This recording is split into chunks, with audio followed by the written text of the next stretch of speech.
Bandeko phénomène kuluna oyo ekomi lokola maseki ekomi plus que grave. Et bandaki lokola maseki na ville province ya Kinshasa sikawa ekomi pratiquement na étendue nyonso ya République démocratique du Congo. Qui est kuluna?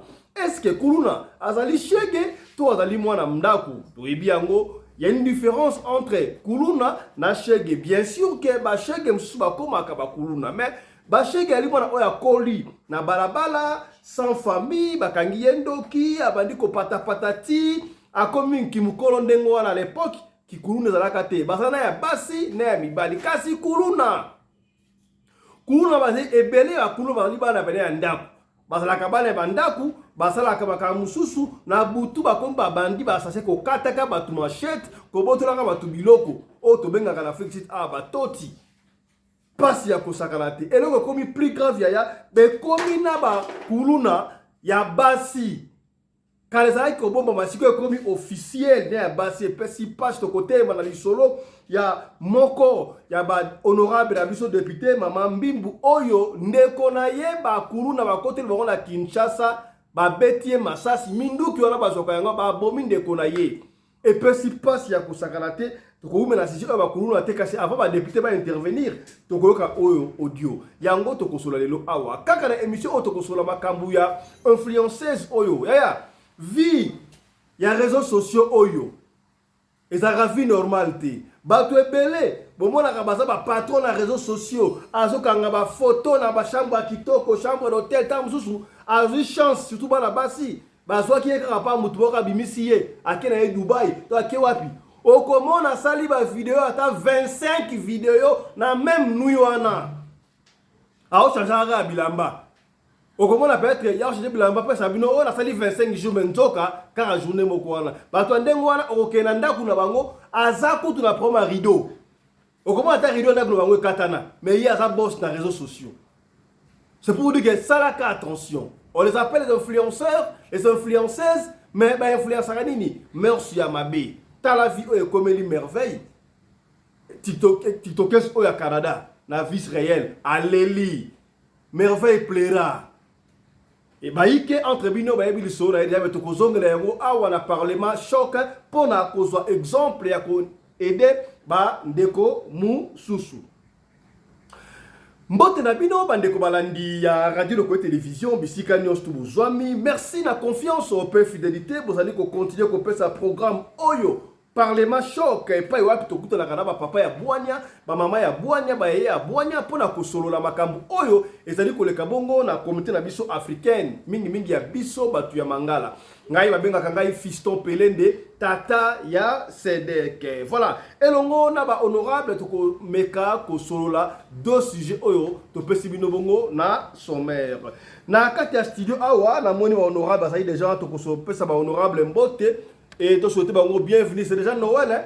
Ils ont déjà Noël, il y a beaucoup de choses regardées, ceux qui ont un combo à votre belé, ils ont déjà fait il y a Noël, je crois que vous avez un décor, c'est presque Noël déjà. Voilà.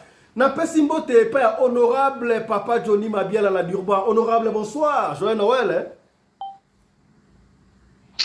Bonsoir, bonsoir de commandant Christophe Pelende, bonsoir tout le monde, bonsoir commandant Anton, bonsoir maman Nanga Neno, bonsoir chef encore na 040 na pesi bandeko na ngai nyonso na Kinshasa mbote et na suite bango meilleur vœu et ndeko nyonso bazali na Paris na États-Unis ndeko na bango otanga bandeko na kombo te tanga ndeko na kombo ayo kasengo oyo za radio lokolete na pesi leki nanga donc moi na suka moi avant dernière ya libuto Fabrice Nsuku azana zini na pesi ba mbote ba joyeux ba bonne année et bébé na pesi nga propre papimbo na Canada ba mbote belé ba bonne année na pesi grand frère nanga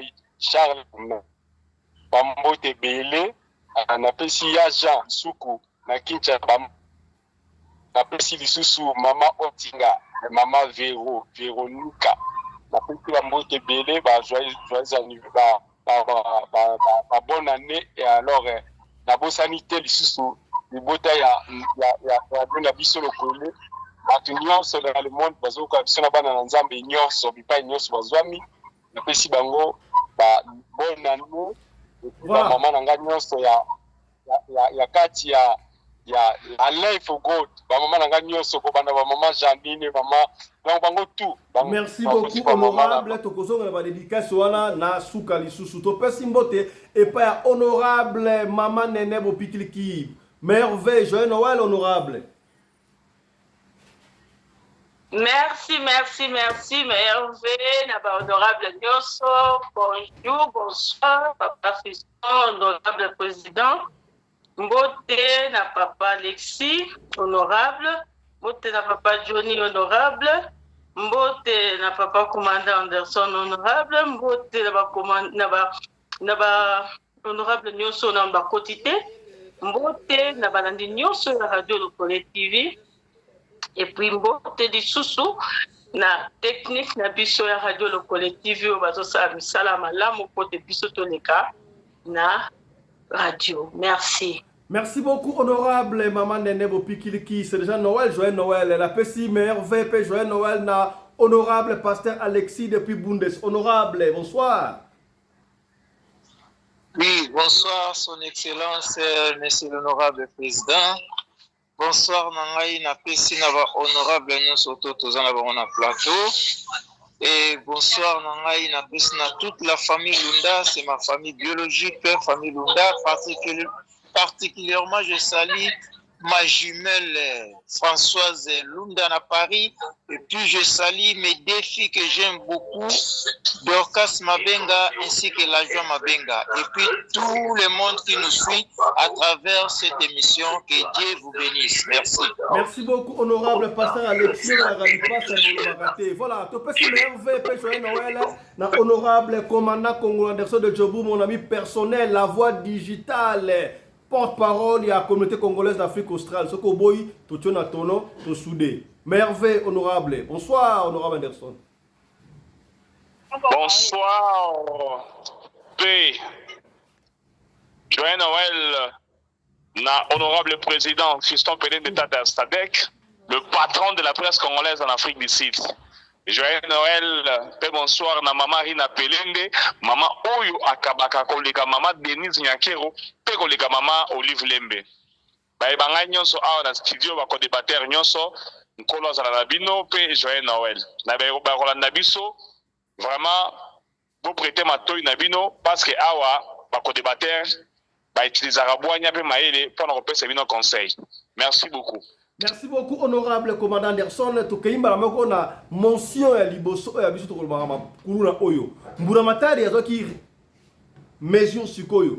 Ba biso ki bakangi yo kuluna ezali susu te makambu oyo yo okende kosala bilanga na kanya makasese tetete. So bakangi yo kuluna mbala oyo mbala moko okei komona Jésus Christ. Est-ce que komi tant na bioki komona Jésus Christ comprendre. Donc ça la déjà le sambo. Mama papa benda ba na yo matoi. Tozika epesi biso pasi moko ya ba honorable oya biso mama Mbimbu Yvonne ndeko na yeso leki na ye bakuna bakotelier babeti masasi bazwi biloko na ndako bakei mama zalaki likundi ya famille ye mtabane ko s'occuper na famille po papa pencher ses joies qui est déjà epesi ngai bilinga na lingi to yoka message audio ndenge honorable Yvonne Mbimbu a beti solo ya ndeko na sima to kosala commentaire moi 3 minutes moto kota siko na sujet du jour lelo tolanda bongo honorable Mbimbu Yvonne suivez makameli ya famille na bango pour bakuluna ya mawa oye komela kibiso na libota eza ya pasi pe ya somo vraiment eza ya mawa makasi nazara ser na ngai toyebani bien na lekine ya mwasi topartageaka na ye na misala na biso ya kingunza ser na ngai wana petite ser na ngai wana ndongo grande ser mama Gode Mbumba nde mutu babomi na bakuluna babomi ndenge nini ser ser adébrouillaka na ye ser adébrouillaka na ye na ndenge na ye ya bien ser akendekende lufu atekaka babiloko na ye akesombaka bapapier toilette na ye akotisaka yango mpe na ville na bamagasin azwa de magasin na ye akotisaka biloko na ye wana adébrouillaka bien mpo mobali na ye akota siko akoma na choma akota nini pardon retraite akoma ne na retraite ser sikoyo balalai na ndako bayokaka mpo ndako na bango vraimen batonga yango kitoko makasi batonga ndako kitoko epui vraimen modele basalela yango moyibi po akota ya pasi me bakulu na bakoti babuki mire bango balali bazoyokaka mire kuna mbu po moye bakota na porte eza te po ndenge basalela ndako wana ata bavitre tokoka te vitre pasukaka te po mobali ya grande sœur asala ndako na ye na epoke wana azalaki na bamoyen asala vraimen tuka ndako na ye oyokaka bavitre oyo ya antibal ata obambi yango lishete ata marteau okota te bango lokola bamoni mwa etele babukaki mire bakoti na mire ndenge bakotaki na mire wana mbala moko bakei kolamusa ser ndenge bakotaki mbala moko bakei kolamusa grande sœur nga nde place wana nakomonela yango lushi en plus balataki bakaguli bazalaki ebele plus de 9 balaki ebele bakoti bake mbala moko na chambre ser bayebaki ndenge nini wana chambre ya ser eloko ezolekelanga mayele yango wana en plus ser afandaka ye moko mpe te afandaka na mama na ye na mama na bango ko mokolo mama na bango ser lere akoti bakulu na babandi komenase ye komenase oyoka ya komenase ya grave apesaka mbongo ye alobi naa na mbongo te balobi pesa mbongo abi te naa na mbongo te biloko nyonso nakendeki kotika na ville nanu bapesi ngai mbongo te mbongo naza nango te babi te ozokosa wana mbongo opesa biso mbongo opia biso mbongo sopesi biso mbongo te tokoboma bino nyonso opesa mbongo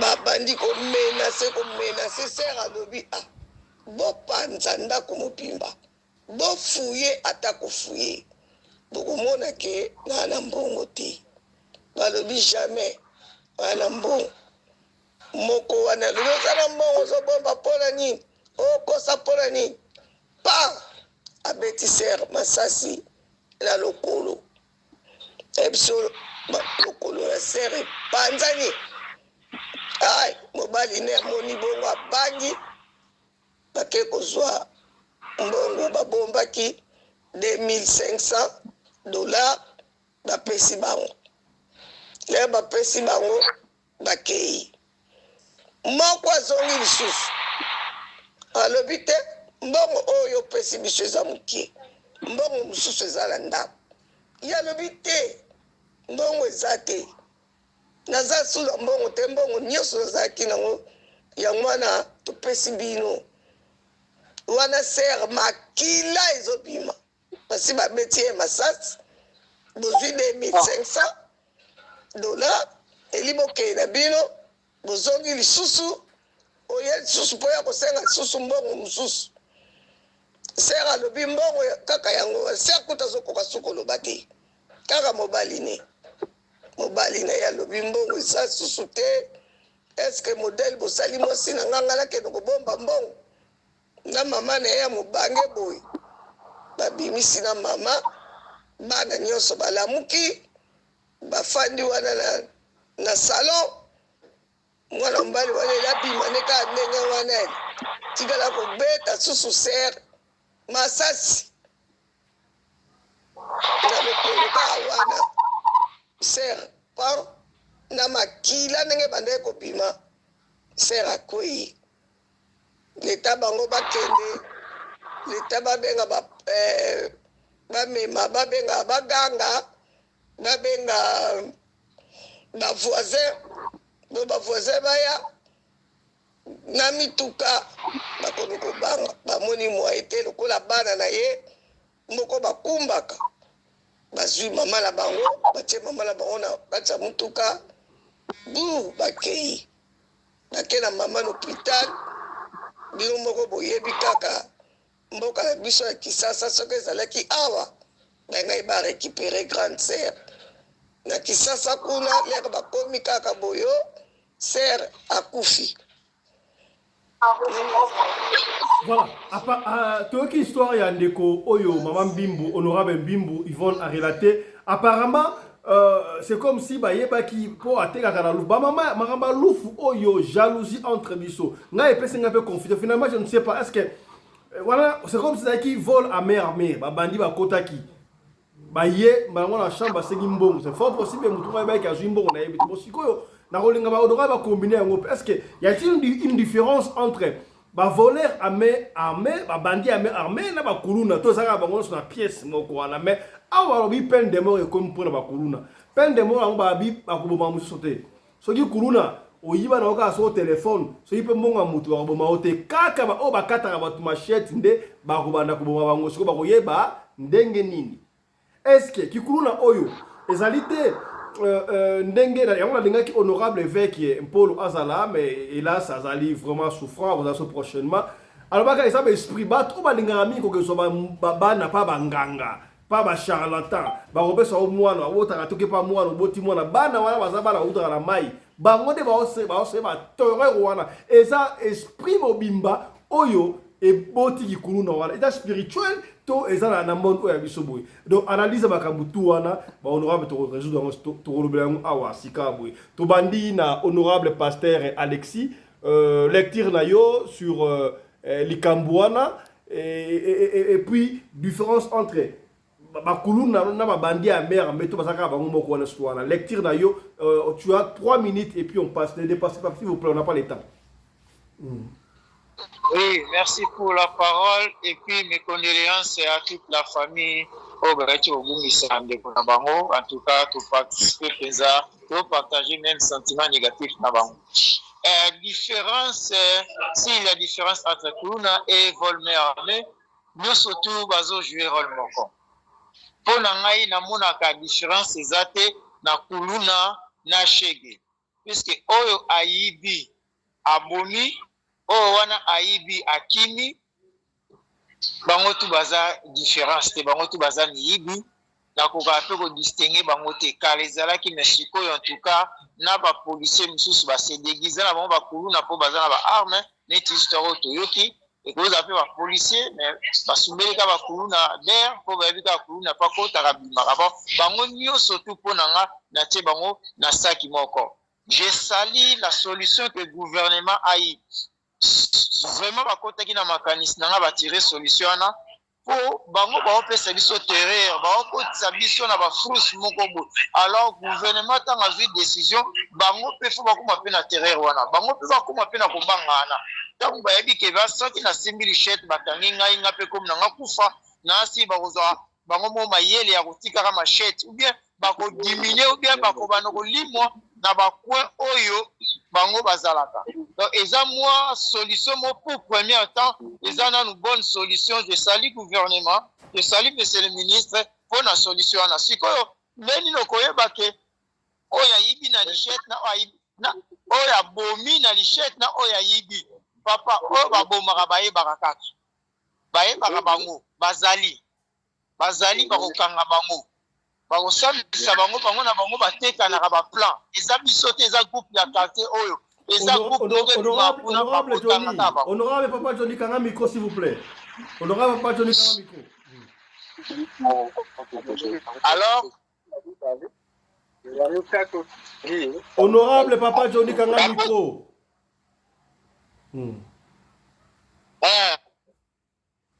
Alors bango na bango batekanaka baplan okangi mpenza boye oh non eza biso te eza oyo bakitani na quartier village te mosusu babimaki na coin ya tinyeli wana eza groupe wana bayebanaki oyo babetaki machette babomaki na oyo bayibaki bayebanaka. Donc pour le moment je salue vraiment solution wana pour l'instant bapika ngo nano po ekotisa bango mpe mwa terreur na asi bakorecule mwa ndambo. C'est ça lecture na sala. Pour une solution. En tout cas, depuis qu'il faut pas ça. Merci beaucoup, honorable. Dès que vous avez commencé à privé, oui, papa Fiston, solution, il y a des malam mais malam penate, il faut que vous beaucoup. Bakangio kuluna bakati maboko kata macheto tikala ndingo comme ça oka souffrance comme susuba batika. Voilà, to pesi manoba et pas honorable maman Nene Bopi qui lecture na yo sur compassion na yo na famille oh et puis bakakuba kuno basalaka est-ce que vous saluez décision ya gouvernement ya kotinda bango ba kele komona Jésus Christ to moni ndengeni. Sorry, le boss n'a pas si ce soit joyeux Noël na ba landino sur Radio Collective. En tout cas, pour na kaya bakuluna oyo Malisa voix mouke maman honorable. Oui, na kolba pour na kaya bakuluna oyo papa ezo sala pasi po c'est mieux baboma bango parce que tant que tu bakati bango makolo bakati bango maboko et ça peut se soma malamu ya kokata bango makolo na maboko mais et puis soki mutasa bomi mutu c'est mieux baboma ye zoka et pour être dans prudent soki lona vraiment ndenge zana ngana sepeli na ngo makasi parce que balekisi makasi zo bazo pesa pasi na ba famille na mabota et puis eloko wana oyo balobi ke bakoti na minduki wana eza ba militaire mutu bakoti wana ba militaire oyo base déguisé na kikuluna ba militaire ba bandi bazali alors faut basala investigation batala ba militaire oyo bazali na kati ya nini ya armée oyo bazali vraiment digne ya kozala ba militaire te bambeka kolongola bango parce que baze belé na kati ba infiltré baze belé eza pasi papa nayebi te likambo esalinga ebukinga na motema en tout cas naoki pasi makasi naoki pasi soki bazwi bango baboma bango kaka mpo nga mpena ata moyibi nasepelaka na moyibi te donc malamu kaka soki bazwi yo babomi yo. Merci beaucoup honorable. Honorable Papa Johnny, lecture na yo, est-ce que kikuluna oyo eza spirituel aussi to eza kaka kimukili kaka yo eta mosali na nzambi est-ce que spirituellement kikuluna oyo euti wapi? Shalom bana nzambi na makambo toujours ka bakuluna oyo tolembi yango penda donc tozomona ke eza système moko oyo soki tokei na sens spirituel ça eza pour jouer un rôle makasi na sens spirituel mais normalement sens spirituel wana eye kozwa avantage par rapport ya laisser aller amoni mwana tanga koloka na libota mwana koma ka teti ndenge nini po soki bozotikelaka ye ozwi kaka exemple ya phone ya nde tomonaka bana bakoma kolinga phone mingi mpona nini basimbaka bafone ya bapapa te bamonelaka kaka bafone ya bamama mpona nini c'est parce que bapapa bazalaka na barigueur alors soki papa lokola papa aza na rigueur mwana koyoka somo oyebi ke phone ya papa soki nasimbi naza na problème mais moi phone ya mama ezalaka lokola babiloko moko lokola game omona lobilobi ekufi akomolinga lisusu ekomi jouer akomolinga lisusu lobi bosombeli lisusu phone mosusu abosani ke phone na yo soko osombeli phone azopesaka addiction akomi na addiction ya phone donc akokofanda te 5 azala na phone ozomona donc biloko wana mingi esalemi à cause ya balesi ale omoni badécision oyo bango bazwi sikoyo soki bazwaki yango bien avant et celui qui tue par l'épée périra aussi par l'épée makambo elingaki okoma ndenge eza lelo te biso lelo tozalaki kokola na bakongo wana tozaki kuta ta na idée te ke opona bongo ozwa mutu fo ozwa mbongo fo boma mutu peut-être wa misusu bazaki na idée ya koyiba bandaki koyiba mais koboma mutu oboma mutu po ozwa kaka mbongo eza na maboko na ye vraiment nayoka makambo wana te tinde biso tokoma bo. Mais ce que je félicite maintenant ndeko na biso Mutamba aza ndeko moko vraiment balobi trop tard exacté parce que trop tard ezalaka te mamuno c'est ça le manata au Zabali na décision bazui à peine de mort ndeko moko lobi il fallait pas babomaka bango il fallait plutôt bakataka bango maboko ekataka mbeli wana yo soutenir yango to moni peine de mort eza mieux kokata maboko eza lokola boza koyesa biso na ba inapte ebele na mboka c'est-à-dire bato wana ntango bakokoma ebele na mboka ekokoma sous charge ya mboka donc lokwa bamboka na biso bafutaka mpe bato te c'est-à-dire bato na banzela bakozala ebele bao basengaka bambongo mais lokola bango babomaki il faut mpe bazwa peine ya mort mpo basentir basibir baconséquence oyo bango ozopesa na bafamille ya bato. Et imaginez-vous que mutu moko bozane soki na ba 18 ans ba soki 25 ans ozokende boma papa mobimbo azana ba 55 ou azana responsabilité na famille na mwasi na bana na bakoko na ye ok koboma po yo sala ni no remplacer libota na bio sala ni donc peine de mort ezali bien pour na yo honorable bazaba inutile na kati ya pays na biso donc bazaba tumoko fu balongola bango kaka. Merci beaucoup honorable. Merci beaucoup honorable. To pesi maloba pa ya honorable Mama Fifi Sarah de moi en retard. Joyeux Noël, bonsoir honorable Mama Fifi. Lecture na yo. Joyeux Noël mbotere bino nyonso. Papa na ngai mokolo na zai choqué na seka ki panze kangami ngai. Bana bakendaki na selembao bake koyiba tellement eloko kozweza te badéshabilla bebe ya bato bebe ya 0 mois mama nefu mwana ndenge alelaki ondie baviole mwana wana basuki wana te bake sokota kaluka baviola mama ya soki ya 70 wana mpo balongole matrice ubenini mpe moto osala ngo minere donc bana wana ndenge omona bango ngai te nanga ezalaki bakuluna ya minere bazalaka mpe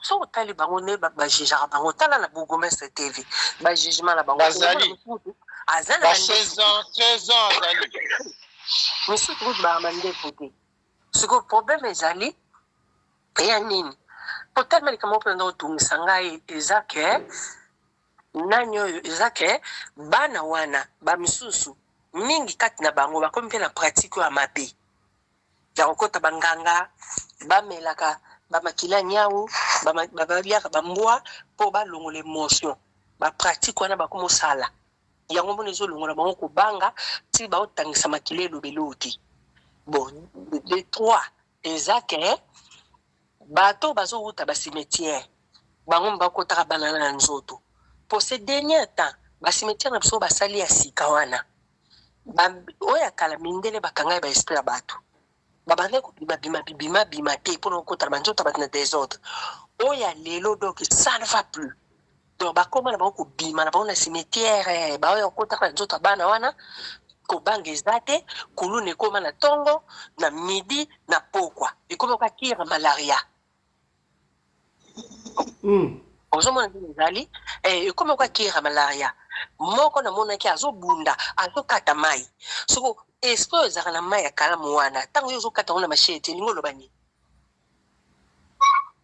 donc décision oyo décision ya gouvernement ya peine de mort eza décision moko kitoko opréféré peine de mort ko bakata maboko nga kutu mpo na ngai nakomai na site na bango ya présidence nalobaki ngai bana wana bo bandosala bango nde balema basalaka bo bandotiela bango poison moke na biloko kolia na prison comme ça baza bapoison retardé boyebi ke oyo poison ne ya 1 mois avec koka bobimisi yake kufa na ndako ya mama na ye oyo alinga kufa bobimisi ye bamindele basala yango ozoteka ndeki soki oza na chance te obima mobimba te nako refulo na okende kufa na Afrique po bato bamwangelisaki yo bimwangena donc basala ngo ka bongo po kende bien po droit de l'homme ta bakata biso tokomi mboka moto so bato so pota lokwa miyibi siko droit de l'homme azolobela ko tele bapota wana mais soki ka babomi moko na masasi otelema ava batelema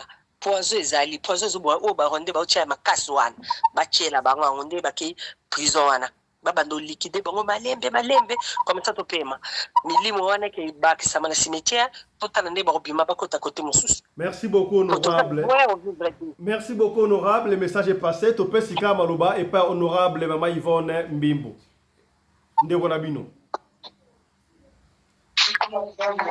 Ouais, bonsoir à tout le monde. Bonne fête à tout le monde. Président, maman nyonso, papa nyonso, vraiment na pesibino mbote trop. Ngai pona ngai solution zali babomaka bango. Balingaki babanda kokataka bango maboko me na tali so bakati bango maboko ndenge papa aye koloba bato bahandikape bakoma ebele mpe babanda kotungisa bato mingi na banzela kosenga mbongo. C'est mieux soki bazwi kaka babomaka bango direct ndenge na ntinelaki yo na audio wana ou bien bakamataka bango bakotisaka bango bapoison bainjecte kaka poison bainjectaka bango kaka bapoison ake kokufa na ndako na ye kuna badebrouye bango moko nde bakokundela mwana bango nga mpo na nga. Allô, honorable. Allô. Allô.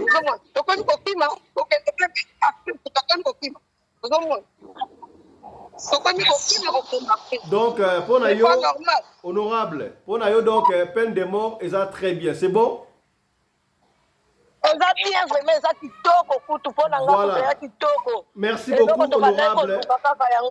Merci beaucoup, honorable. Toko souk sa dossier Oyaba Kuluna na lecture Oyo. Honorable commandant Anderson Akopé Sabiso. Commandant Anderson, honorable, lecture na yo sur Makam Ozaning. 3 minutes. Voilà.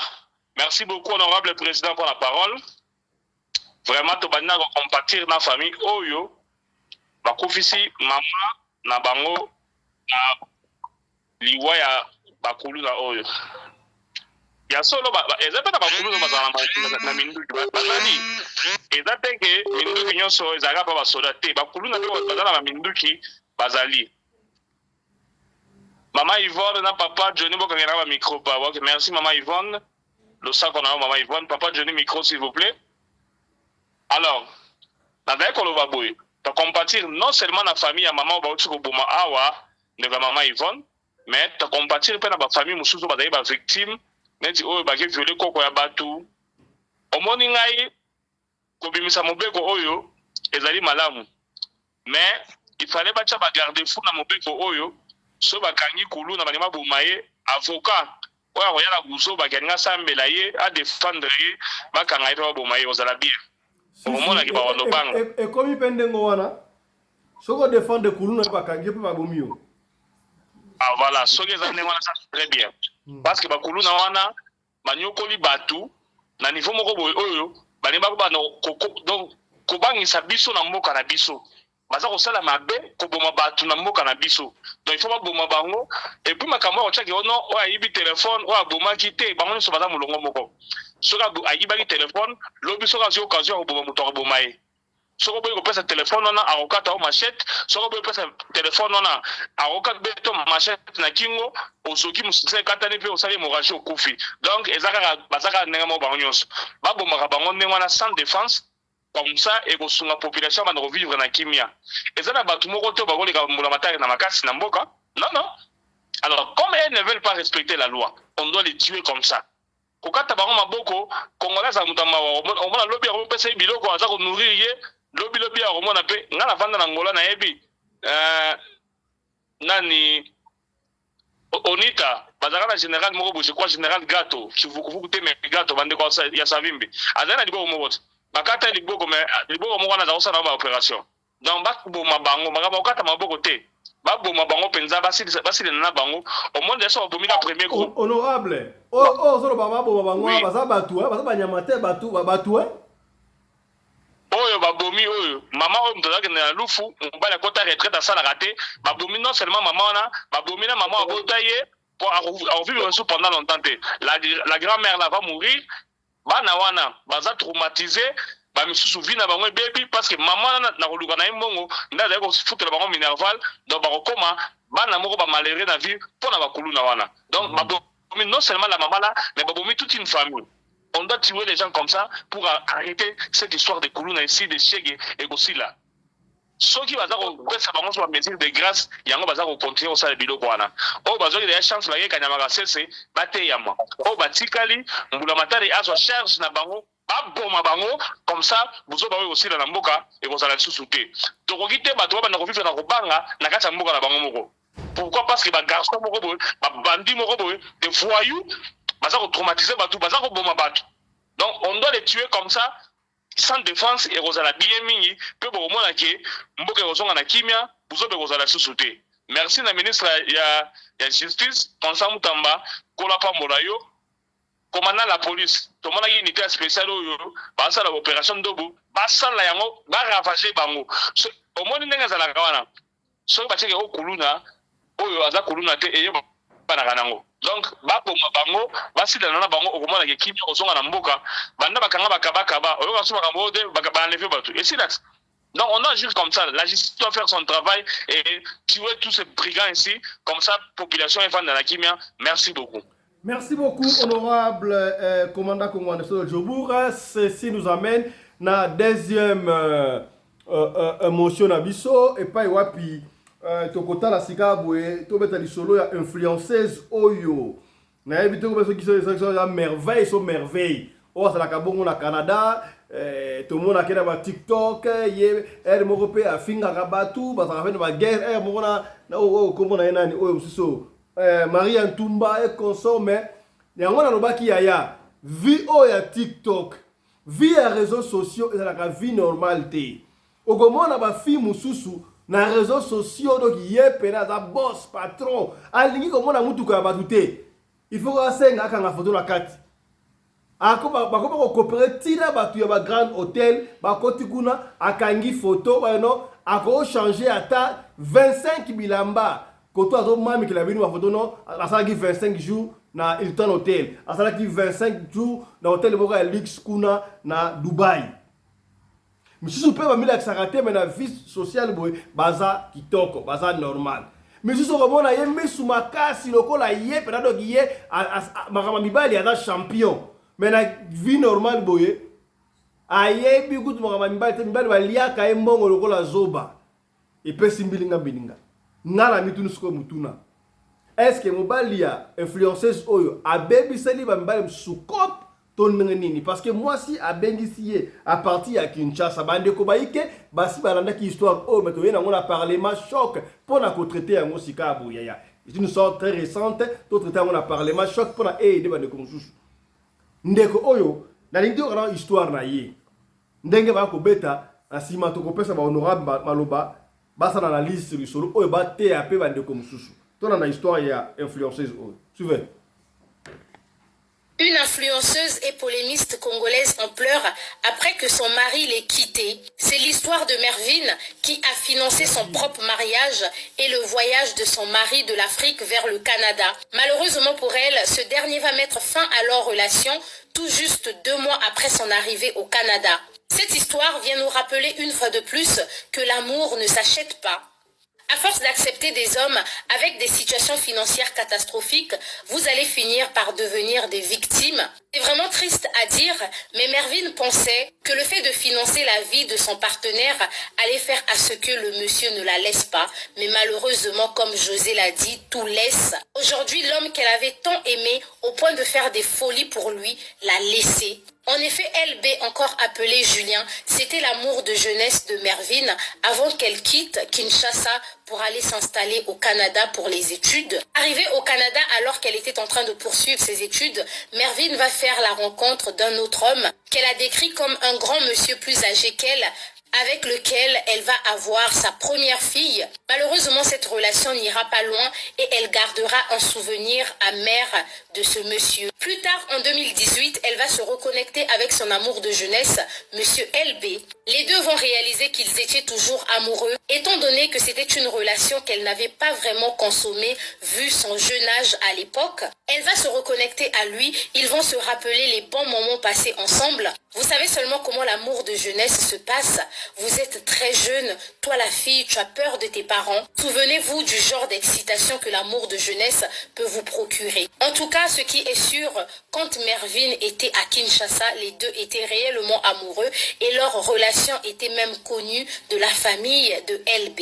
Après cette reconnexion va naître une relation à distance. Les deux en avaient marre de vivre à distance et Mervyn, qui avait une situation financière, va décider d'entamer les démarches pour le faire venir au Canada. C'est comme ça que dans la foulée, Mervyn a commencé à prendre soin de LB financièrement jusqu'à payer son déplacement de Kinshasa vers la Tunisie. Une fois arrivé en Tunisie, il fallait bien qu'il ait une place où habiter. Mervyn, malgré la difficulté de la vie en Occident, va travailler dur, comme elle a su le dire dans ses vidéos. Elle va même ignorer le fait qu'elle avait un enfant à charge, donc la fille qu'elle a eue avec son ex-copain. Mervyn va cumuler les boulots et vous savez que c'est pas facile d'être une femme seule en Occident. Donc il fallait également qu'elle trouve une personne pour pouvoir garder son enfant lorsqu'elle partait travailler. Tout ça pour pouvoir payer le loyer de son copain en Tunisie. Mervyn a déclaré qu'elle a commencé à payer les loyers à la hauteur de $400, voire même jusqu'à $1000,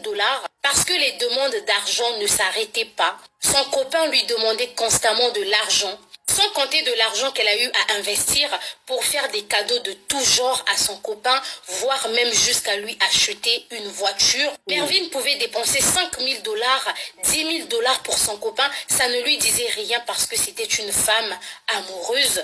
Entre 2018 et la période où l'homme est arrivé au Canada, Mervyn multipliait les voyages pour aller visiter son copain jusqu'à ce que les deux vont se marier. La grossesse aussi ne va pas tarder à arriver et Mervyn va tomber enceinte. Mervyn enceinte va se retrouver seule au Canada à gérer sa grossesse ainsi que sa première fille. Et son mari est toujours en Tunisie. À partir de là, elle va commencer à faire les démarches pour le faire venir. Mervyn va avoir un accouchement difficile, sans péridurale, et pendant l'accouchement, elle a eu des déchirures. Elle va gérer seule l'arrivée de ce bébé et entre-temps, elle continue toujours à financer la vie de son mari. Mervyn a déclaré que depuis le jour où les deux avaient commencé cette relation à distance, son copain n'avait jamais travaillé. Donc, toute la responsabilité financière de la vie de son mari se reposait sur ses épaules. Jusqu'au jour où Dieu va exaucer leurs prières, après avoir longtemps attendu, LB va finalement arriver au Canada en juillet 2024. Mervyn va finalement commencer à vivre sa best life.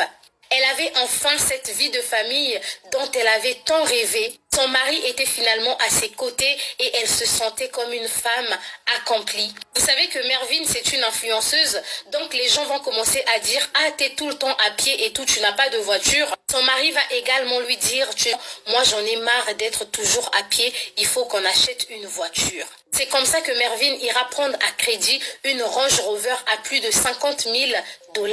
L'arrivée du mari de Mervyn au Canada a fait à ce qu'elle change d'appartement et qu'elle s'achète une voiture. Les deux donnaient vraiment l'impression d'être un couple idéal sur les réseaux, mais ce qu'on ne savait pas, c'est que la nuit, comme Mervyn a su le dire, son mari ne la touchait pas. L'homme n'avait aucun désir pour elle. Lorsque ça arrivait qu'ils puissent avoir des rapports intimes ensemble, il faisait seulement 2 minutes. Je vous épargne certains détails, mais Mervyn n'était plus satisfaite de la relation. Elle a eu l'impression que l'homme qu'elle avait connu à Kinshasa était différent de l'homme qu'elle avait en face d'elle au Canada. Dans le lit, chacun dormait de son côté. Il y a des jours où Mervyn est partie même dormir au salon en pensant que son mari allait la suivre au salon pour lui demander de revenir dans la chambre, mais il ne se passait rien.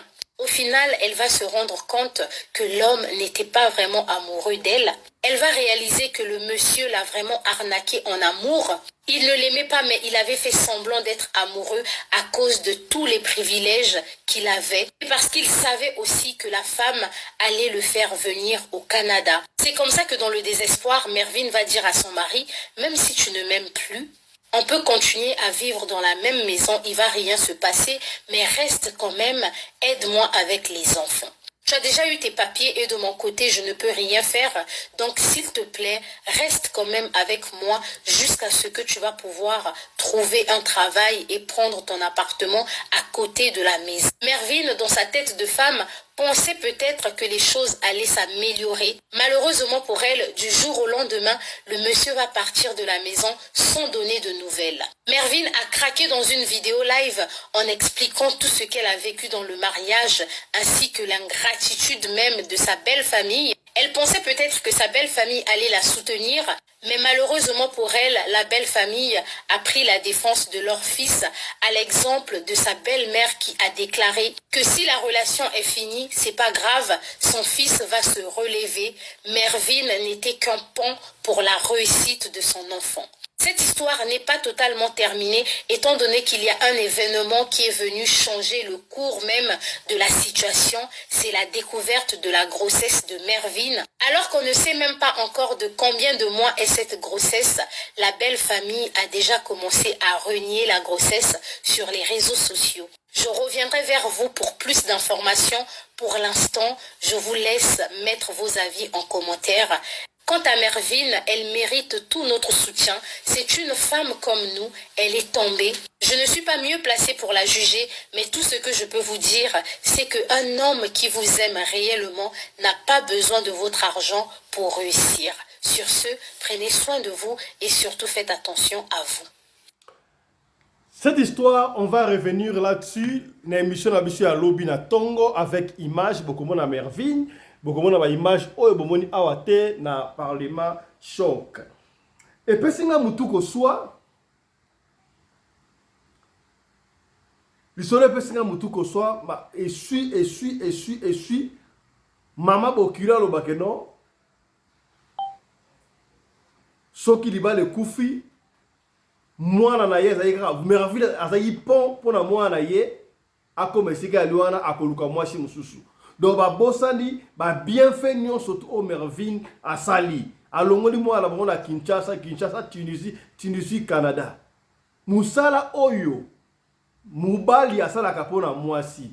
Mervyn, influenceuse, a sali yango pona mobali. Est-ce que ezali a solo bolingo pona bolingo totalement aza influenceuse, ba ebiye azala ka femme seule pona ki moi le kumu ya moi c'est parce que lo kumuya mwasindo kandelo pete na mosapi amakwela ezalaka kitoko babenga yo mwasi ya mutu songolo pakala mwasi ya mama mobali songolo pakala. Est-ce que parce qu'il y a aucune histoire kuna Mervyn est allé même dire à son mari sur son fiancé non ata to boy na vandaka na ndaku awa ti oza musala devenir pour na ye ba do mona kelo asaka na mobali me libale ezalaka yaya ba mabale belo mona kawana ba fana ka mwasta mobali libale se kufa kala pona son de influence.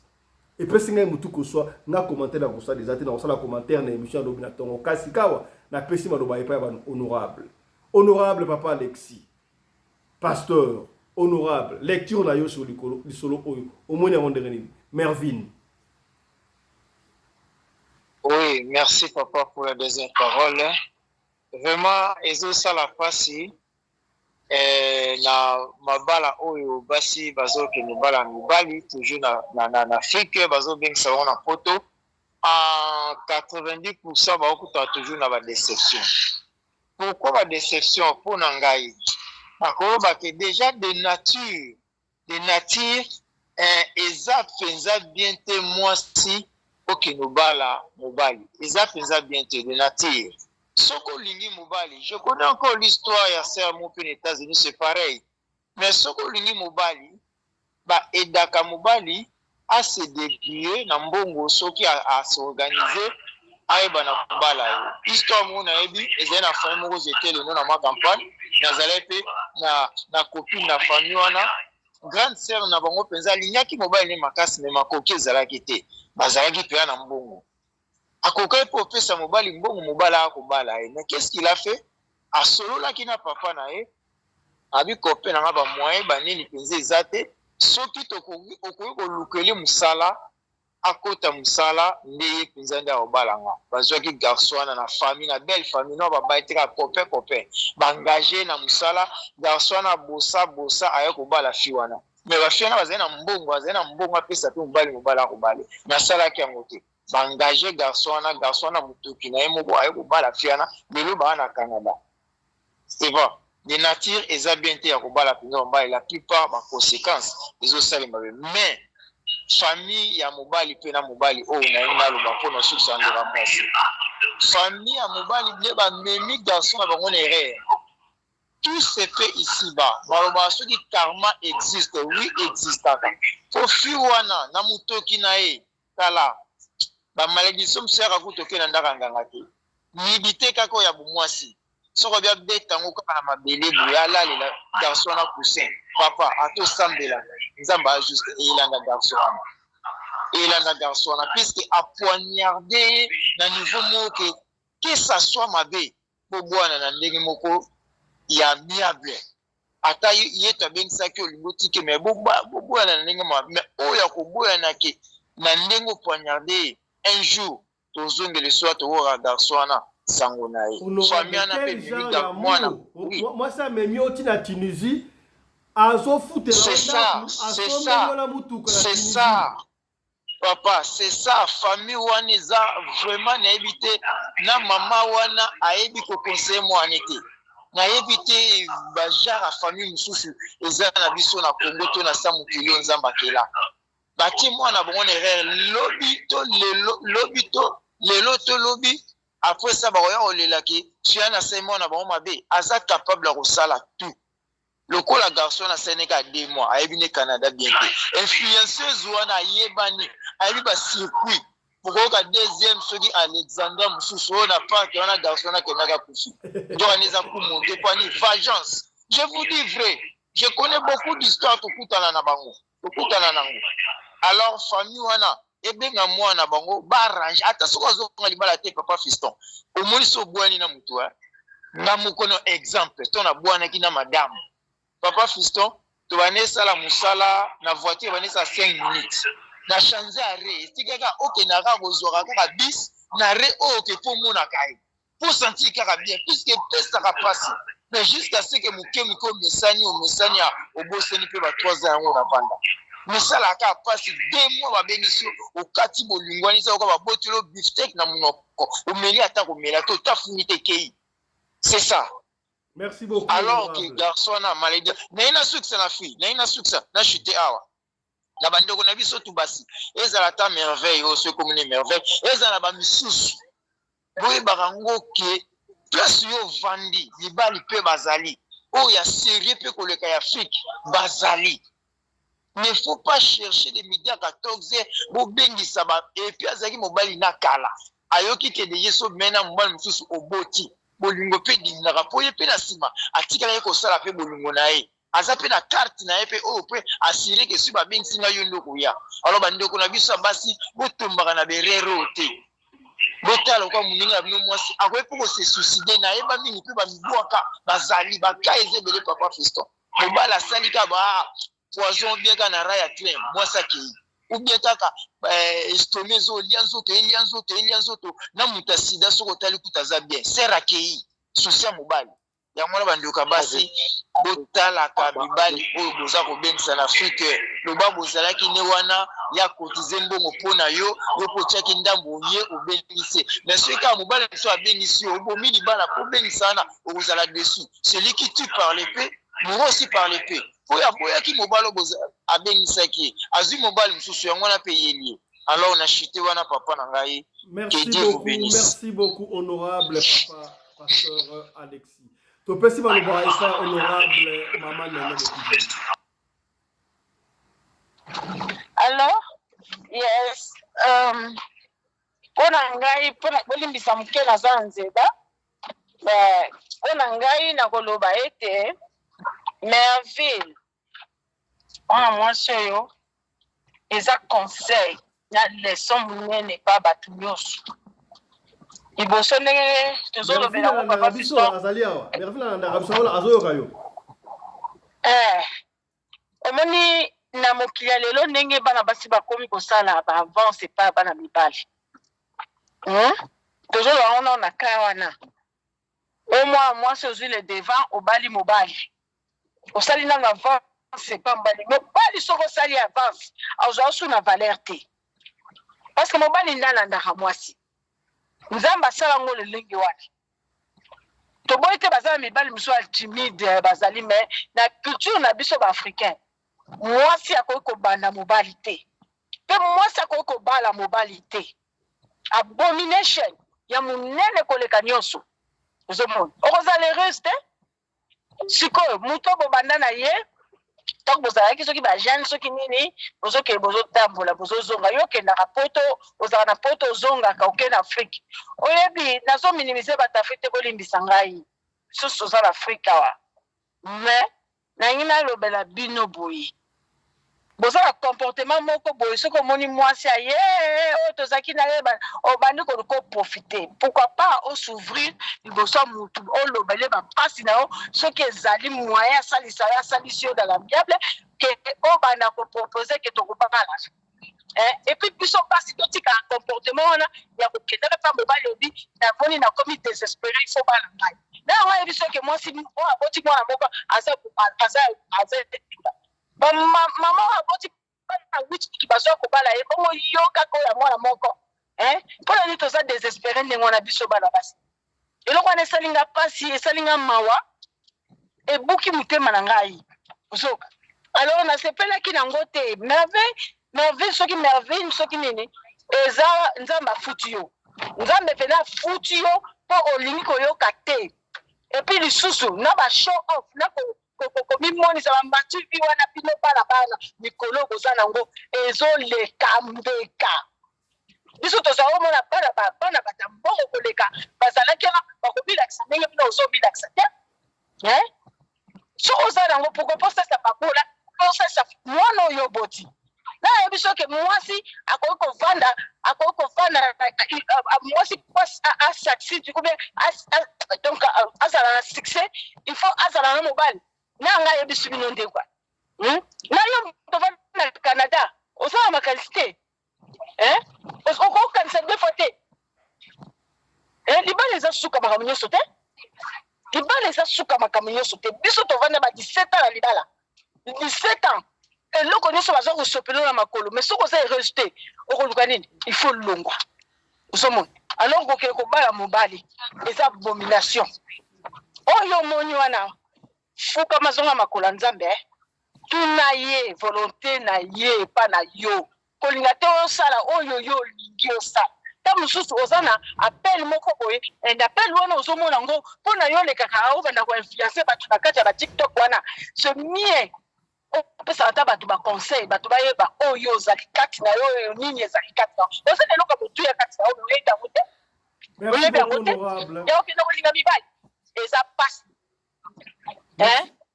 merci beaucoup eza pasi sikoyo merci bapesa na mbo bapesi yango balobi soki okiti makaku na nzete olongoli ekoti na miso mbate moto liboso obeta mbate eza yo tabula yayembango boyoka yango te bozwa mayele eza pasi na lobi yango bana pasi na motema parce que atanke mwasi nga akolonga mbona wana bana mobali te omiyeba oyo ozali omiyeba. Merci beaucoup honorable. Le message est passé. To pesi maloba et pas honorable Papa Johnny Mabiala. Ya, merci bandeko na ngai.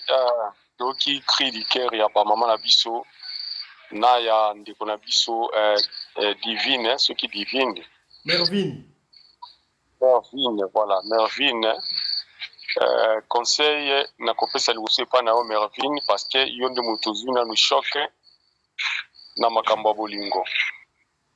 Mais eloko moko nga na koyebisa yo ndeko Mervine, zongela nzambe na yo. Lokola mama ya biso oti koloba buka mabolongo na yo tuna nzambe na yo alakisa yo nouveau ou bien nouvelle directive oyo kokende. Makambo ya mibali mwasi normalement il faut pour lakisa ke olingi mobali mobali nde fois lakisa lingi yo soki yo ko lakisa mobali yo olingi mobali ya komoni na yo. C'est ça les choses. Et puis alors, ngai Fred Johnny nazo peso conseil naza moko ya mibali o na lingana nga basi bakwela o banda kolakisanga ke lela ngai o boye o na kwelela kayo. Donc ngapa nga soki na banji wana vraiment na bwaki sombala moko pona mono des choses en duba. Donc nazalaka na basi bajaro batu wana ke moi si soki na lingio soki nazo lingo na ndenge ya ngala lingio ozala pe na moi lolendo ozala pe na moi fier ozala pe moi kobude moi koboya wana nga nazoka bien.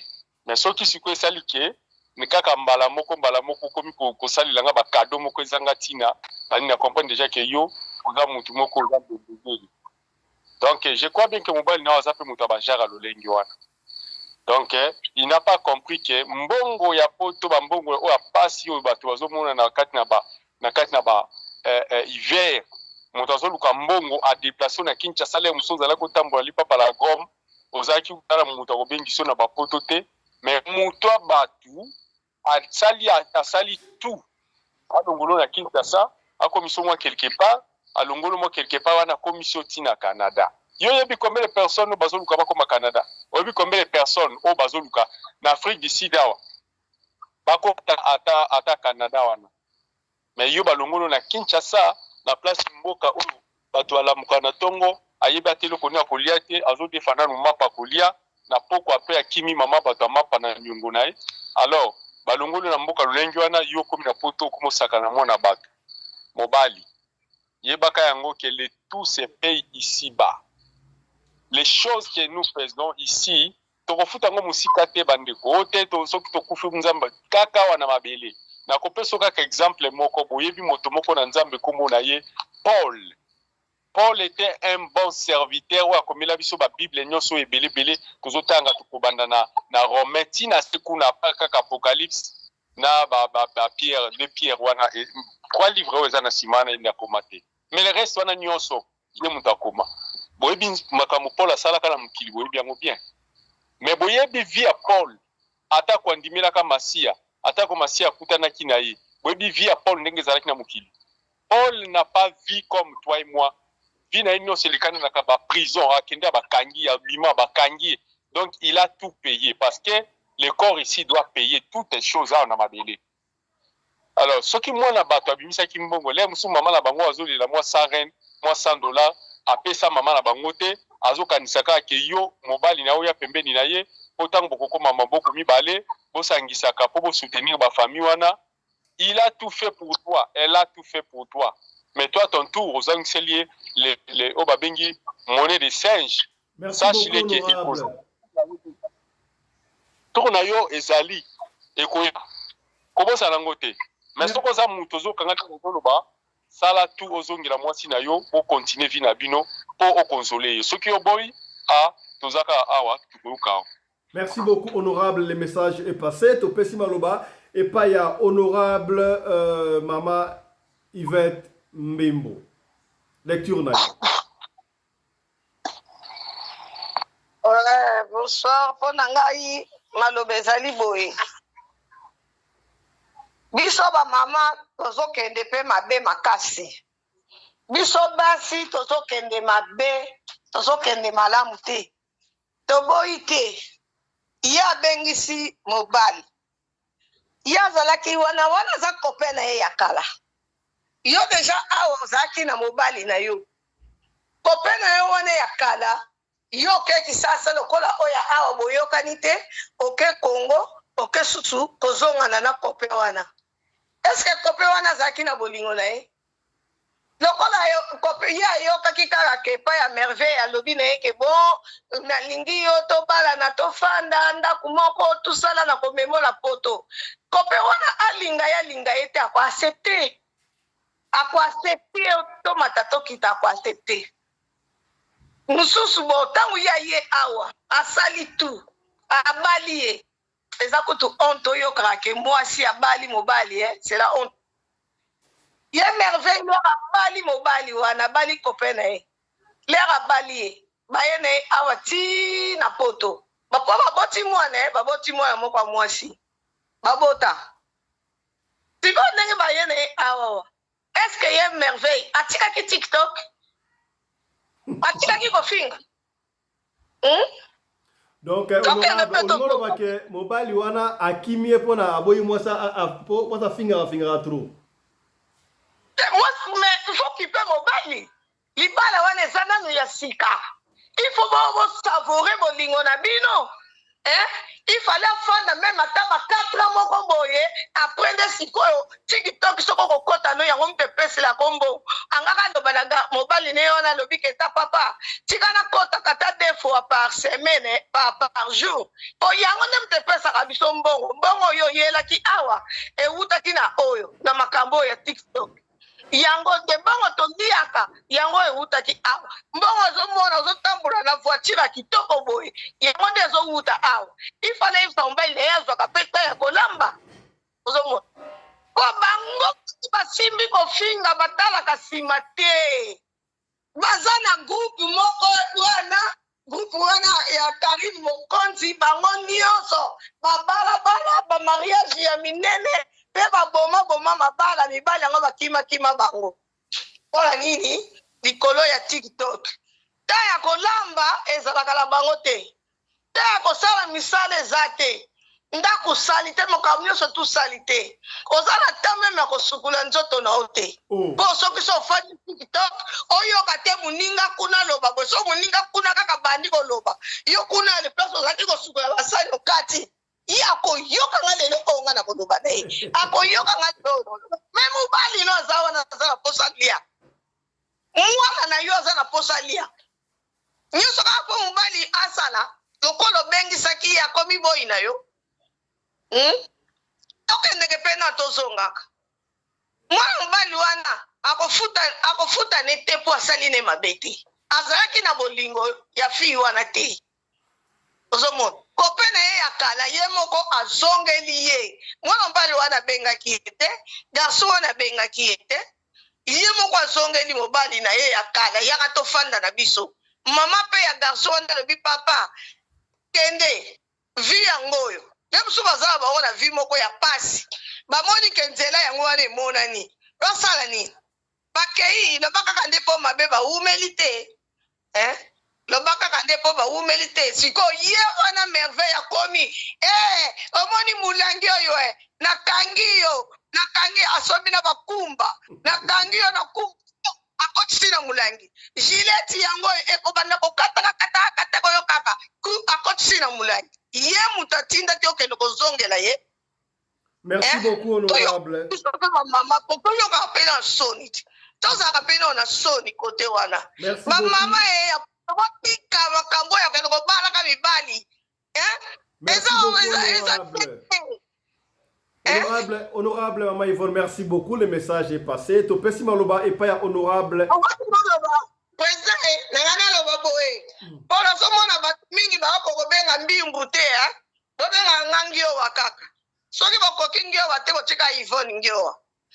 Merci beaucoup Maman Yvonne Ngewa. Merci beaucoup. Le message est passé Maman Yvonne Ngewa. Topesi maloba et pas ya Topesi maloba et pas ya Maman Fifi Sarah. Naka ngai mo baby sinayo suko baby sa makasi.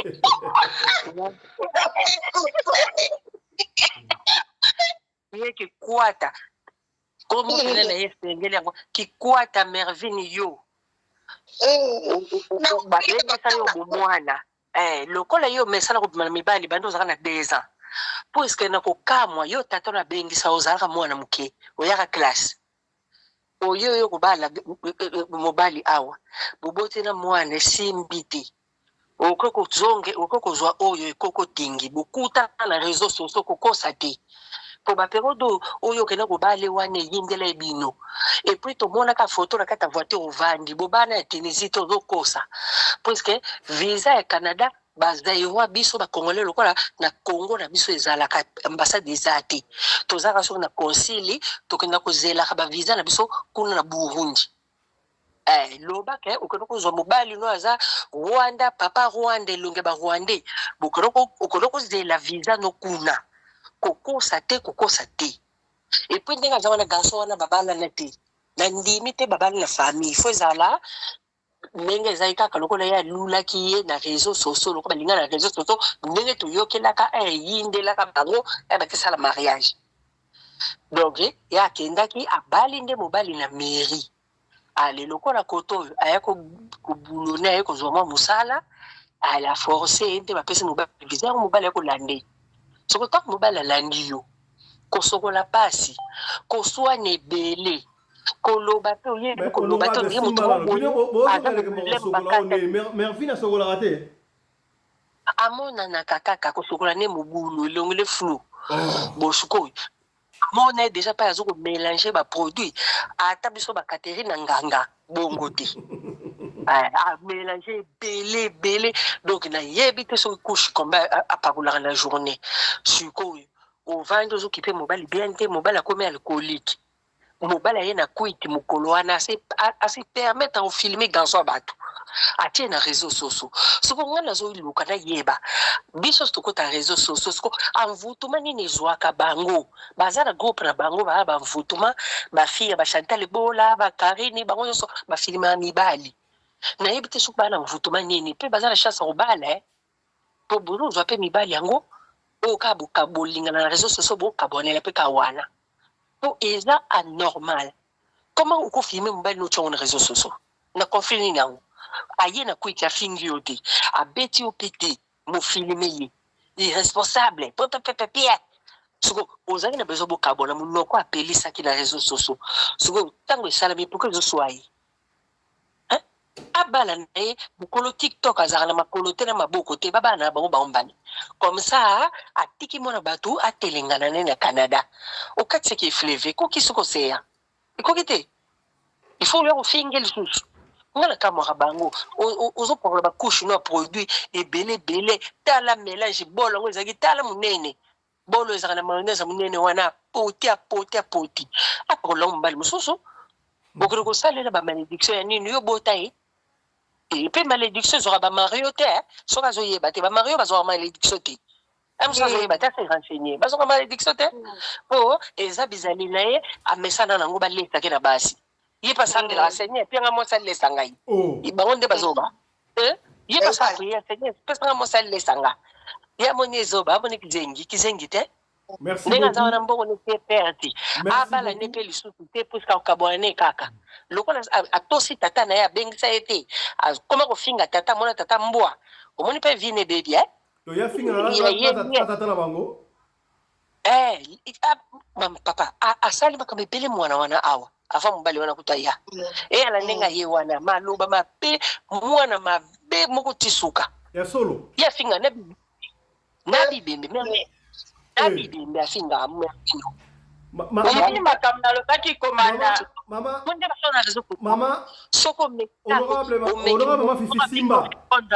honorable mafifi simba tokozongela yo susu na suka obanda makambo ya simba nanu wana topesana maloba epa honorable commandant congolais de Djobu mon ami personnel asala lecture na ye makambo nyonso tipi tokozongela yo olo makambo wana ndenge afinga papa na bango topesana maloba epa honorable commandant Anderson. Voilà, merci beaucoup honorable président. Na ebisio ba vérité mama Fifi abisa motema abimisi et bouleversé ba donné. Na ebisio. Voilà, mais na bandi na cas général. Le garçon là c'est un garçon oyo na ye toko bien ngondeni. Ba hypocrite.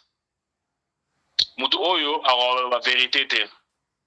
Awa mbodi ya liboso nazobita na epa ya mama nene bupikiliki olobi kolongola makako poti na misu jour sokoma arolakso bizaleli yango Merville akutani na yango entre temps na webi soki no yepe avandaki alandi nzembo lutumba oyo lobi ke no naluka nanga mukati mbila nasala yako marque déposé na ngai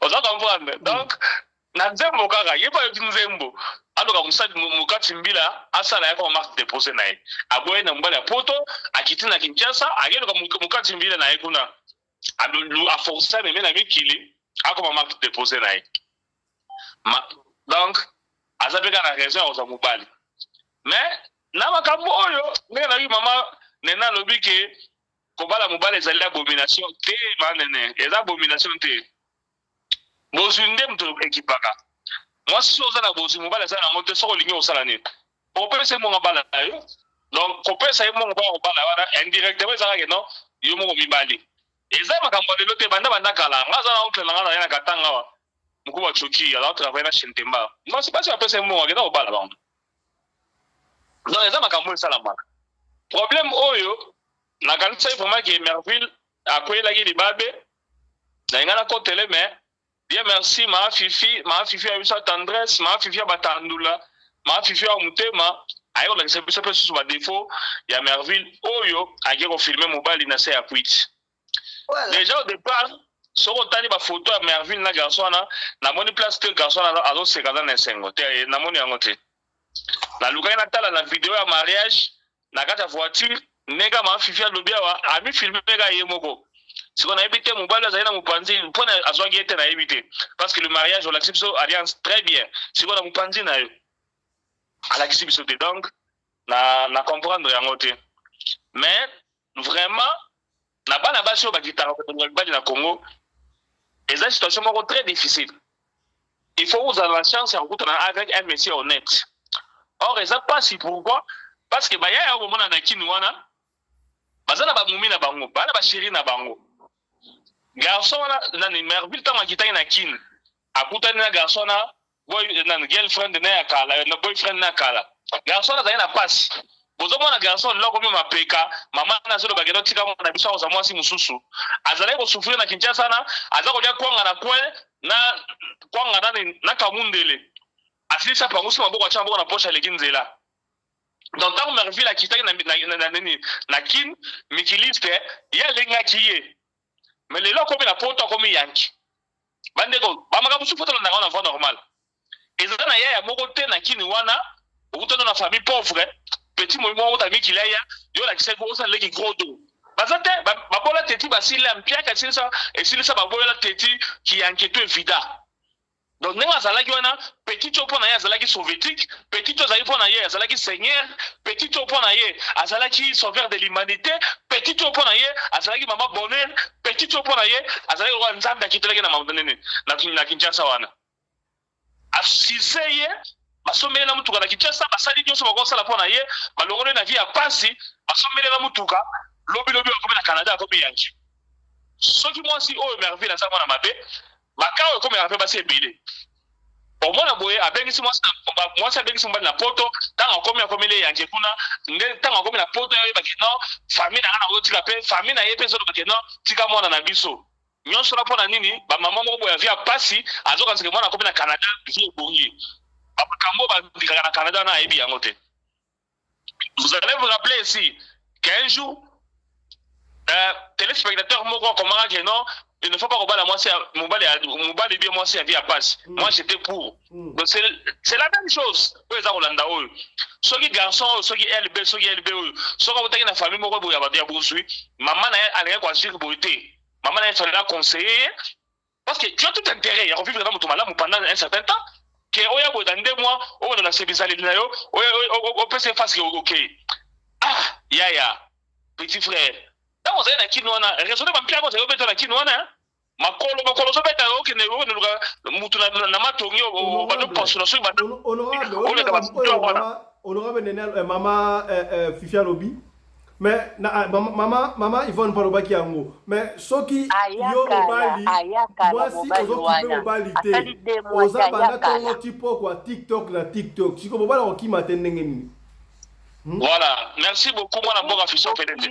Komanda bokilo asiliki po bafilimaki mwana ne na kuiti biso tomoni ndenge Merville na sali mobala azo sansale ye azo filmer yango moni belle famille ye mabe il fallait pas asala mwana na bango za mutabilangwa ba kosilika nini mwana bango za mutabilangwa wale za na rubrique donc papa mobali yo kuchona na réseaux sociaux mama Fifi wana ekomika baza ko jemela wana pona ko so raison omoni ndenge zali wana garçon ntaka za souffrir na Kinshasa wana azoke ndanga na babank kumela masanga sima batu kolanda ba migrants tango bazokita bapakane bakolo makambo bakolo baote papa balula ni na internet balula réseaux sociaux mwana mbalo ayebi na Kisasa te balula réseaux sociaux Voilà. Adam Babuka. Simba. Yoka honorable acheté. Honorable acheté. Voilà. Et là, on a gagné le bas. Maman Kambuko, et non, moi, la moitié à temps plein les réseaux sociaux à son raté. Ma fifi, maman Yvonne. Maman Yvonne n'a pas besoin de mbouté, donc attends, na libanga no na yebi ko loba ina parce que na libanga no na répété il y a 2 fois. Maman Yvonne mbimbu bo ni melangai. Au moins les garçons tant on s'allait na Kotakoli, na Kinshasa. Ayeba qui passe les réseaux sociaux, ba passer à temps plein les réseaux sociaux. Ndenga sana yebi que non, petit toyo a sur amour les réseaux sociaux. Donc et ça dit raison te o ya ko avancer pendant tigre la moisi. Te ayebi musala na toza na mokila basi ya ba man o ba masa na biso ba businessmen o basi na ba te ba mo ba ba yebi me ba lingi ba mo ka ndengwa yepe ayeba ike non moi sina ya Alex atale na réseaux sociaux ne ba comment vivre lelo ba ngonyo so ba na so ba nene ya kelo ba Karine ba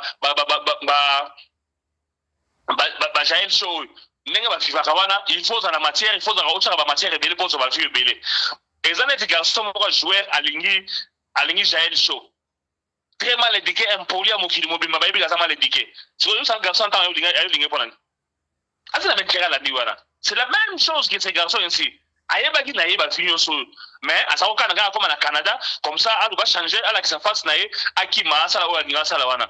Naïe tant que Yaya, et tant que Noko, n'a d'autres les ménages, n'a condamné, c'est un mauvais garçon. Quel que soit les mabé ou mobile, moi, ça va dans la qui est. Avec la droite à Otiga et à Tigana Kiyana. Au moins, moi, moi, ça n'a pas de salle de bagage, à chaque jour, tellement stressé l'équipe. Mais, ce qui passe à la bateau, il y a la bagage à Batumso, à Libis à Batouté, à Roba Narolote, à Roba Noto, ma belle chaque jour, tu vas faire belle andio. Parce que, à contribuer à l'évolution, comme on a photoana. À l'ongolo, na pota au Québec, Malakinchasa, à me mettre en place Moro Bokeno, au Québec, on s'en va tout à la fin du mois. Merci beaucoup, honorable. Merci beaucoup, honorable. Natuni Boye.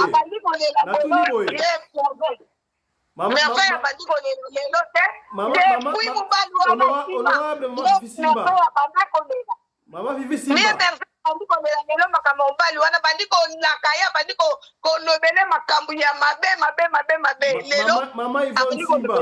Maman Yvonne Simba. Natuni Boye.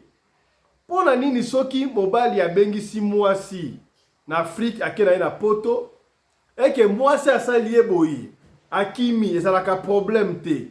Siko moi ça bengi si mobali akimi e komi problème. Maman honorable Fifi, to pêche moi quelques minutes zonga makambo expliquer comment est-ce que moi na wana wana ko manquer papa na bango et puis comme à niveau wana.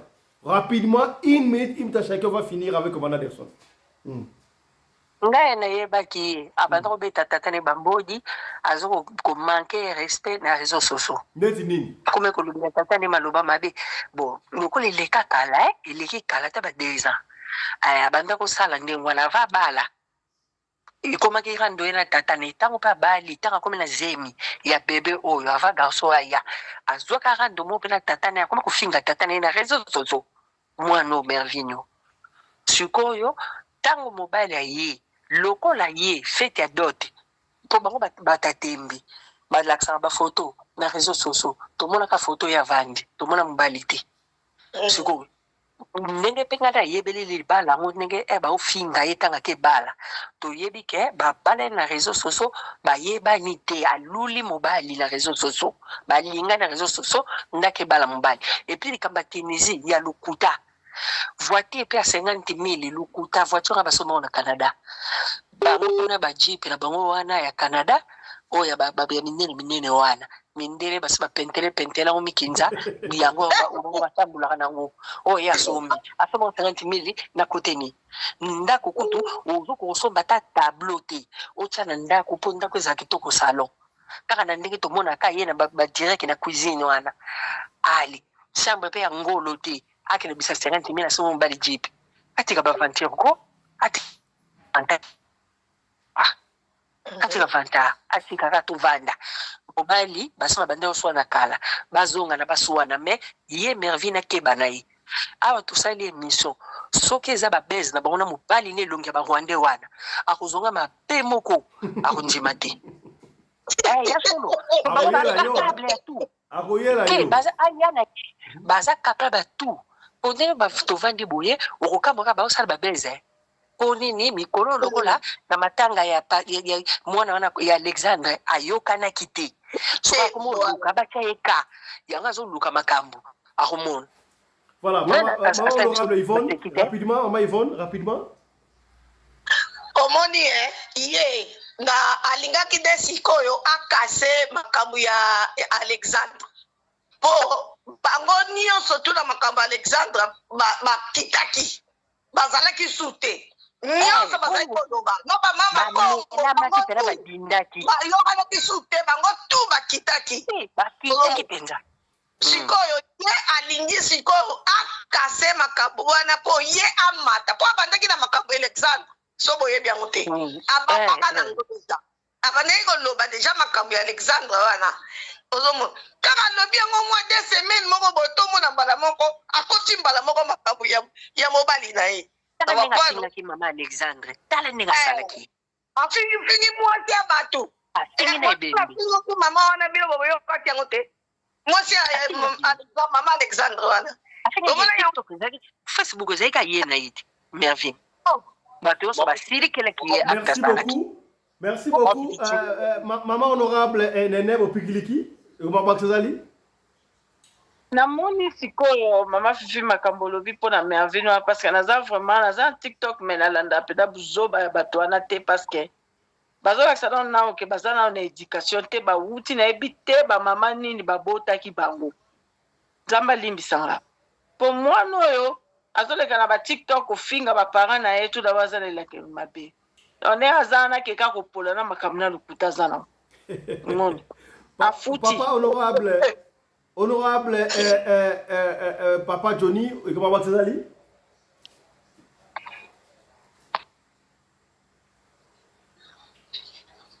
honorable Johnny fungoli micro te sorry bande nalandi bamama nyonso ndenge balobi nazali surpris ya koyoka mama Fifi na version oyo akomeli biso ekamwisinga mama Fifi soki tosilisi tindelanga ta link ya mwana mwasi wana na banda na kolanda makambo na ye nayoka eloko nini mpenza juste ye alobaka parce que naza surpris ya koyoka ke afingaka baparent na ye aza na ye motu moko tokofi ya mwana mwasi azalaka na baconflit na bato nyonso donc ekamwisinga vraiment Papa Johnny BBC. Papa Johnny BBC. Papa Johnny BBC. On dit la commandant de son. Kofi Olomide moko. Kofi Olomide la nani aloba ye moko ke ngai na ngaba conflit naza mutu na ngaba conflit. Donc ya ne ba. Nalanda alobandenga na te. Nalanda ngai moko pinda. Na atira alobandenga na te. Bo kontiera na ozongela. Donc nalanda mutu wana loba bongo abike alingaka ba conflit na bato nyonso ye asepelaka bongo donc nayebi te ko ezalaka animation pa na ye soki ndenge nini te mais mwana mwasi wana abeti nde mabe soki afingaka baboti na ye en tout cas wana na eloko akoloba te akobakisa te donc aza mwana mabe. Merci beaucoup, honorable Papa Johnny. Les voix, honorable Alexis Assakimi déjà, pasteur, à On va conclure, finir 2 minutes avec honorable commandant Nelson. 2 minutes, on va finir. Voilà. Moi, na Merville, Oyo, Aza mwana moko, sardine sans tête. Net Zarbe na Congo. Donc, Aza na Canada, mais Moutou et Katana sur les Arabes à côté de Tigala de habité. Déjà, tant qu'on a fait un parent, Aza mwana mabe. Par conseil, vous êtes européen, ça va bande mibali en général. LB so LB wana yé to tiki na Merville to bois bango. Conseil européen ça na bande mibali oyo basi la bingsa na poto. Moi si ko bingsa na poto yeba ya sali ba sacrifice wana ozo mbongo na ye. Alors so comme na poto, so moni ko linga été. Il faut être apprendre à être honnête dans la vie hein. Au moni ngande na boui awa na vie na ngala sepelande na tambolaka na prétendaka te. Donc comment je devais dire ça en français. Donc na comme ça net semblant. So la ligne na ligne te. So na ligne donc nazana batango te ba ko sa bilo mo pour ba intérêt mo boye de client au moins pas na. Allô? Soka hypocrisie te, oza hypocrite. Voilà, quand la hypocrisie pas na ngeza la raté, eza mala mingi te. So o ligne te, mais tala kaka pasi likemba oyo ezala na Congo wana yango ememaka bango na makambo wana bana basi bobatelaka bambongo na bino omoni na Canada kuna ezala bayaya mosusu bamona koleka na TV basepelaka na yo mais yo tiki bango okiti okende luka ya mwa kala oyo azalaka deja na basheri na ye donc ndenge azali wana yebaki kala mingi to oyoka bengi ntango akokangisa mwa kantuku bianza elobali nango honorable président Fiston Pelende okoyoka bengisi mwasi na ye atikala na Congo donc bote kosala baperte ya bambongo na bino ya kobengisa bamibali na Congo ndenge président alobaki na ebandeli donc abebiseli bayaya mosusu bamatch oui c'est vrai parce que mwasi ya mayele akobengisa so mobali na Congo te obengisa mobali na Congo hypocrite ntango akoyana bakobenga mwasi na ye oyo atikala na Congo donc boluka mibali mpana place bovandaka bakongolais oyo bazoluka mpe basi kuna bazali bosala bolingo na bino mais yo Merville soko ofingaka papa na bino yebaki bilakeli mabe kolanda yo vino komona bolamu te bambongo nyonso bandozoya bandosilo kaka boye na banzi bana basi botosa baparent bana mibali botosa baparent ekozala malamu mingi merci beaucoup commandant Anderson Congolo de Djobour mais papa Johnny avant silisa yeba yango viera moyemba ye bamakambo nyonso bilenge mabe mpo aza kofi ata ye soki azalaki kofi te alingai mpe oyinaka kofi bayinaki à l'occasion de rien asala bango eloko moko te ezala waze kwa jibe wera nyonso wana vierambo asala bango eloko moko te vierambo nde eloko bayinelaki parce que aza kofi un homme intelligent il sait se défendre c'est comme ça. Donc la chanson au Congo c'est Koffi Olomide. Voilà. Belle écriture qu'on est Koffi Olomide dans le temps voilà, merci beaucoup. Papa Fiston, pardon. Merci beaucoup. Nangena baksaka loka muke penza. Oh nangena baksaka likola komanda Anderson alobi likamo eza solo. Ngana ngena baksaboy. Bana oyo bafingaka baparent na bango surtout bapapa na bango soki papa azaka na problème na mama obe bakabwana ya problème na yo te alors yo koyeba bai na yo mama soki akosaki yo il faut lukoyeba oyeba vérité kofingaka tata na yo tata bakabwana na mama na ye bafingaka tata te asa bakabwana na mama na yo bafingaka tata te bénédiction utaka pa papa donc soki ofingi papa oza mwana nyoka. Merci beaucoup, honorable, surtout c'est par ici que nous bouclons cette émission. On se retrouve demain avec un autre numéro de l'émission Parlement Choc. D'ici là, portez-vous bien. Santé de fer à tous. Chap chap. Et ciao.